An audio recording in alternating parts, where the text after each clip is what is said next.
Eu sou Leandro Viana e o 7º episódio de Origem vai começar diretamente depois dos acontecimentos do episódio passado. É um episódio mais calmo que o anterior, sim, mas tem muitos detalhes importantíssimos, incluindo o final, que a gente vai levantar aqui várias teorias. E se uma coisa que os filmes de terror me ensinaram ao longo desses anos é que se a gente tem alguma pequena chance de estudar o nosso adversário, o nosso inimigo, de tentar assim estar um passo à frente nesse jogo de xadrez, a gente tem que fazer isso sim. O Boyd e a Chris estão comigo e o Kenny que deixe de ser cagão, pelo amor de Deus. Mas sem enrolação, depois da vinheta, vem saber todos os detalhes e teorias que o Nerdverso tem para Origem.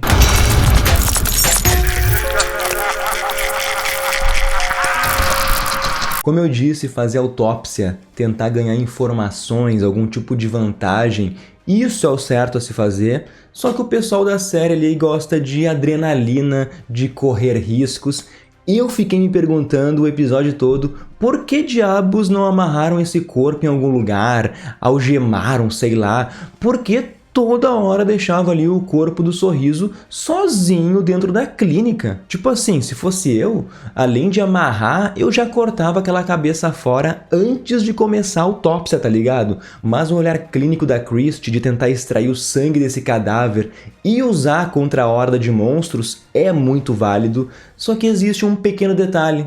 A gente tinha uma informação que a Christie não tem. No episódio passado, quando o Boyd corta ali a garganta do Sorriso, em nenhum momento se vê sangue, já dava a entender que o corpo dos monstros eles estariam seco por dentro. Mas me conta aí, na hora ali que a Christie tá abrindo o cadáver do Sorriso e ela acerta o nervinho e ele se mexe por alguns segundos, conta aí quem é que levou um susto ou que imaginou que o Sorriso ele poderia voltar à vida. Eu queria muito assim que ele voltasse, mas eu continuo indignado com a morte do maior monstro da série. Claro que no meio disso tem o nosso novelão das 9, o Kenny se declarando pra Christie, dizendo que ama ela. Eu já comentei assim que esse drama do trisal vai se alongar por muito tempo ainda, mas voltando a falar da anatomia do Sorriso, todos os órgãos dele tão seco, é como se o Sorriso tivesse sido um ser humano. Ele tá ali tipo uma múmia andando pela cidade. E daí volta a teoria, será que alguns humanos foram vítimas de experimentos que transformaram eles nesses monstros? Será que o tal experimento é sobre tentar criar uma espécie mais evoluída? A gente já viu o Jim falando de experimentos que dão errado, experimentos que continuam sendo executados, mesmo sendo os mais cruéis possíveis, e ligando isso com as visões do Jade sobre a guerra, e se esses experimentos servem para criar soldados capazes de sobreviver a tiros, para alguém ter vantagem em uma guerra mesmo? Claro que a gente está vendo aqui que muita coisa deu errado, mas pelo visto eles continuaram tentando. Eu gosto assim dessa teoria da evolução humana, mas deixem nos comentários se vocês apoiam ela ou não. E voltando para a autópsia, a gente descobriu que o corpo ele não estava totalmente seco. Nesse caso, o líquido da bile, de um tom bem amarelo ali, ele é coletado e talvez seja a arma que eu falei aí na análise do episódio passado. Agora, se por acaso a série ela estiver tratando assim de alienígenas, eu não sei se eu vou gostar dessa ideia, não sei se vocês já pensaram nisso, mas eu vou deixar a teoria no ar. Só uma coisa que me deixou nervoso foi o Boyd ele brincando com o frasco ali de bile, jogando pra cima. Eu fiquei numa agonia, porque com certeza, se sou eu fazendo essa brincadeirinha, ia deixar cair no chão ali na hora. E lá se vai daí nossa vantagem contra as criaturas. E só pra não deixar batido, me incomodou um pouquinho ali o Ellis ele ter se recuperado de uma facada em menos de 12 horas. E quando ele foi pro casarão ainda, a dona fez ele subir as escadas pra descansar, assim, ó, sacanagem com o cara que teve ali ainda que receber uma transfusão de sangue nesse meio tempo. Mas se esse lugar de algum jeito cura as pessoas, acelera a recuperação, daí tudo bem, né? Eu até vou aceitar, mas se vocês chegaram até aqui não custa nada, dá um like no vídeo, te inscreve no canal, ativa o sininho, tudo isso para ajudar o Nerdverso. Chegou a hora de falar do Jim, da sua teoria da conspiração, E ainda por cima de todas as pessoas da cidade, o Jim foi logo fazer amizade com o Randall, o mais pirado de todos. E o pior de tudo ainda, né? Como que ele não cogita a possibilidade de uma das criaturas ser a voz do outro lado do rádio? Mas o Randall, mesmo sendo talvez a pior pessoa do lugar, ele disse algo útil. Se isso realmente é uma experiência, tem que existir alguém infiltrado aí para mexer as peças, e agora eu tenho certeza que o Jim ele vai ficar piradão com essa notícia, vai desconfiar de todo mundo, e eu gosto disso. Na semana passada eu até falei para vocês, né, que pra véia lá, a Tilly, ela é alguém de fora infiltrada. Ela deu a morfina justamente porque sabia ali do vício da Marielle. Até vale lembrar que a Tilly, ela dançou na chuva quando saiu do ônibus, lembrando muito bem quem? Uma bailarina. Mas, se tem mais gente envolvida, eu apostaria todas as minhas fichas que essa pessoa é a dona. Isso explodiria nossa mente, seria uma grande reviravolta para a próxima temporada, porque, querendo ou não, ela é uma das pessoas de grande influência ali. Se tu for colocar alguém infiltrado, só faz sentido se essa pessoa conseguir ter certa importância assim para todos na cidade. A dona, ela mantém a calma, mesmo sabendo aí da falta de alimentos, de que talvez o solo esteja contaminado, e ela ficou muito feliz assim com a notícia da gravidez da Fátima.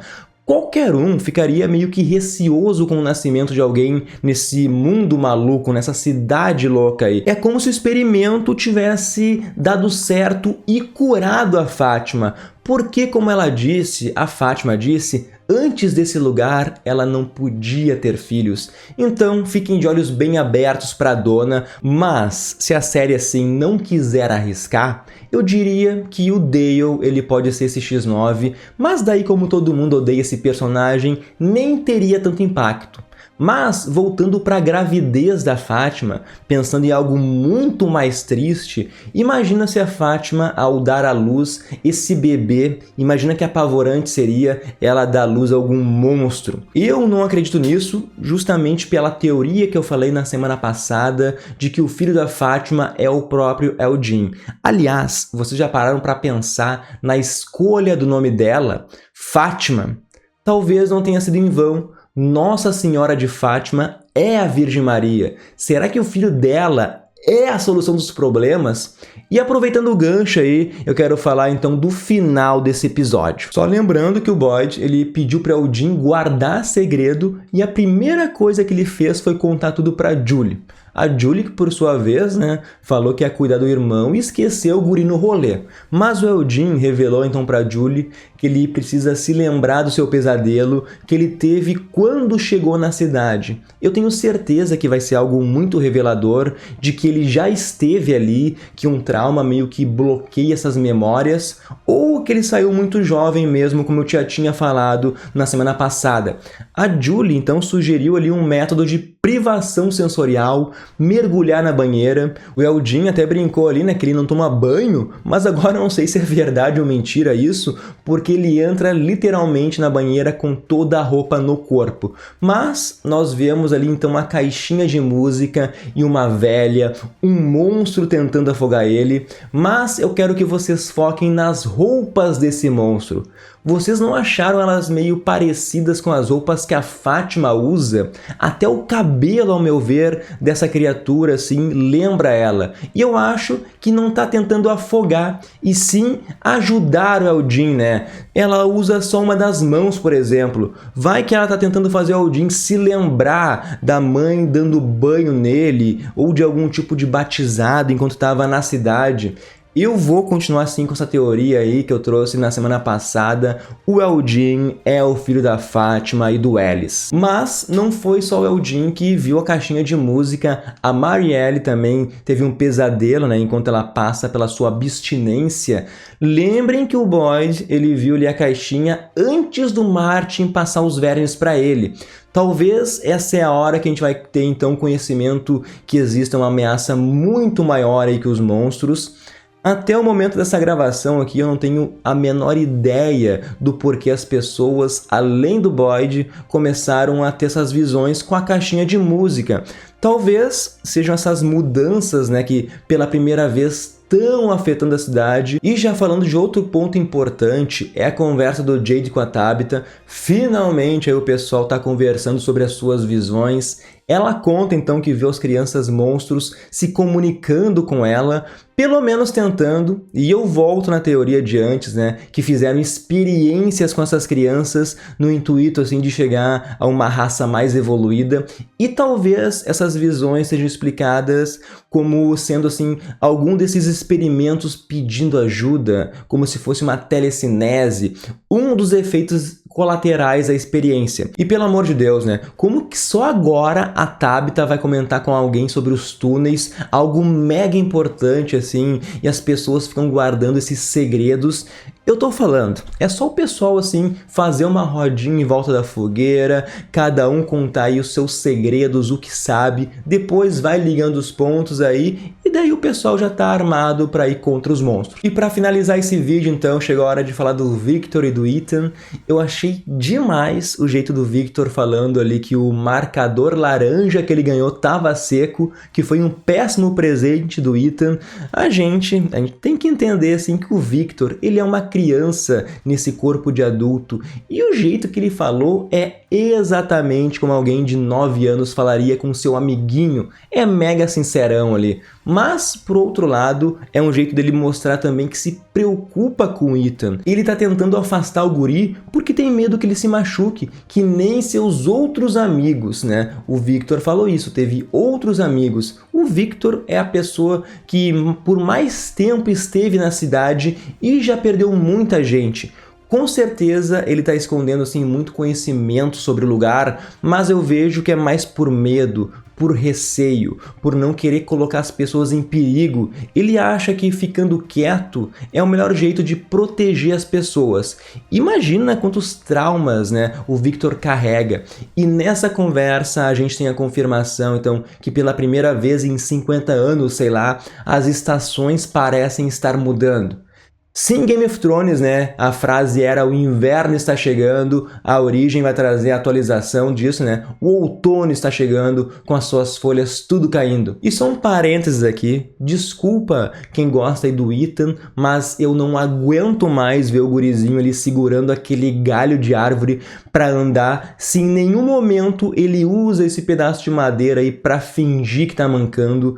Não tem nenhum diretor aí para orientar o menino. Como eu já disse, algumas vezes parece que o orçamento é tão baixo, mas tão baixo, que eles têm que gravar as cenas de uma vez só. Mas é isso, meus amigos, a caixinha de música e a bailarina, pelo visto, tem uma grande conexão com tudo que está acontecendo na cidade. Seria muito legal se no próximo episódio nos revelassem o grande segredo, o grande mistério do Eldin, mas se ele for uma pessoa infiltrada, que de certa forma assim perdeu a memória, sei lá, eu não vou gostar disso, mas eu quero saber se a Billy ela vai funcionar contra as criaturas, se finalmente o pessoal vai voltar para os túneis, se a gente vai saber sobre aquele símbolo, se a antena lá no drone de fato vai funcionar. Tem muita coisa para acontecer no 8º episódio, mas comentem aí se vocês gostaram dele, do 7º episódio, quais são as teorias de vocês. A gente se encontra no próximo vídeo pelo Nerdverso. É isso aí, pessoal. Tchau, tchau!